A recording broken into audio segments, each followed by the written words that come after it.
Should Cody Rhodes turn heel? It's an interesting question with many fun answers. Right now, he is arguably the face of wrestling, and the idea of him being a bad guy is the type of stuff that makes us love wrestling. In a recent interview, Cody explained the finite nature of a long babyface run. He said that there's only so much someone can like you before they crave something new and fresh. And he's right. Wrestling fans are, by nature, a fickle bunch. We crave entertainment, freshness, twists and turns, and there's only so much Cody can do as a babyface before that creative well runs dry. There's a very real limit to how long even the most beloved babyface can last. Think about it, when a wrestler is a white meat babyface, their narrative arc is often predictable. They overcome adversity, they fight fair, they champion what's right.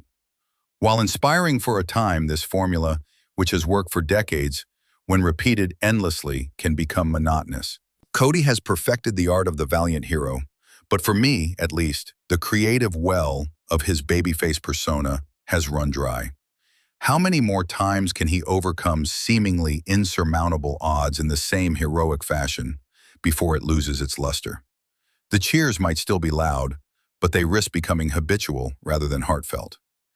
This is why a heel turn is often not just desired, but necessary for a character's longevity and impact. It injects new life, opens up fresh storylines, and allows the performer to explore different facets of their acting and in-ring style.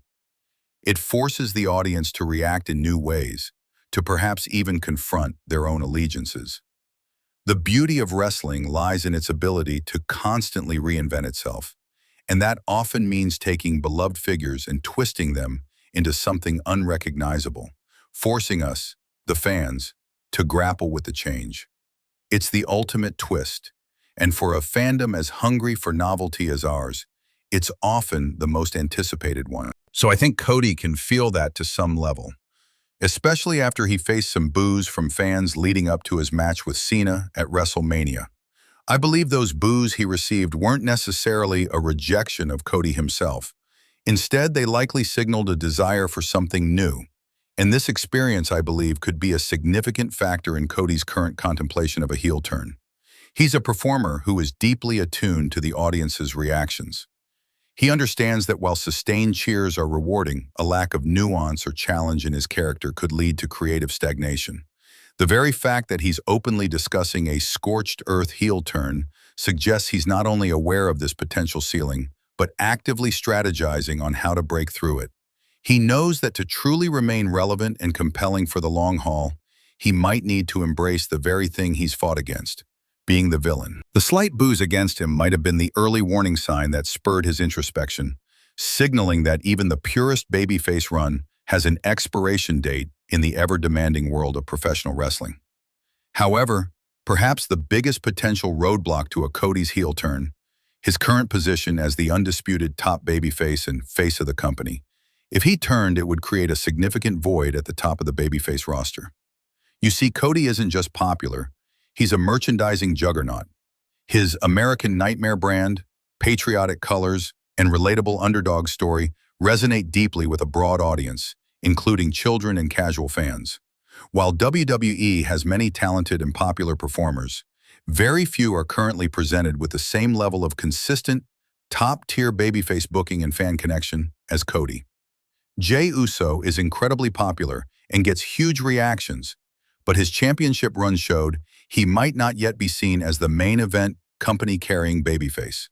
Sami Zayn is universally loved, a fantastic underdog, but perhaps not positioned as the long-term, traditional face of the company in the same vein as Cody or John Cena.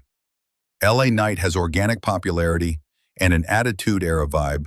He is perhaps the only one who can sort of fill in the Cody role. But WWE seem to be hesitating to truly get behind him. They are flirting with the idea, but not going all the way in. Roman is not really an option because he has his own role, where he shows up every now and then and leaves us wanting more. So, for that reason, I don't think WWE will allow it to happen. A company needs a strong, identifiable hero for fans to rally behind. Without that anchor, storylines can feel less impactful, and the overarching good versus evil dynamic that underpins wrestling struggles to maintain its tension.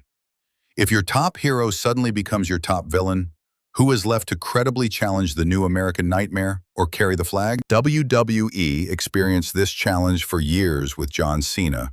Despite growing segments of the audience booing him, WWE was incredibly reluctant to turn him heel because he was such a massive merchandise seller and the face of their brand globally. They only embraced a heelish version of Cena recently, well into his part-time career, when the need for a full-time traditional babyface was no longer paramount for him. Cody is in that full-time top spot right now. This isn't to say a Cody heel turn is impossible or wouldn't eventually happen. But for WWE, it presents a significant strategic dilemma. They'd need to elevate someone rapidly, giving a performer consistent main event opportunities, significant wins, and strong character development to build them up as a credible top babyface before or simultaneously with Cody's turn. This is precisely where the true fascinating chess match for WWE's creative team begins. If Cody, the man who finished the story and stands as the company's biggest white meat babyface, genuinely undergoes a scorched earth heel turn, the subsequent maneuvers by WWE will be absolutely captivating to watch.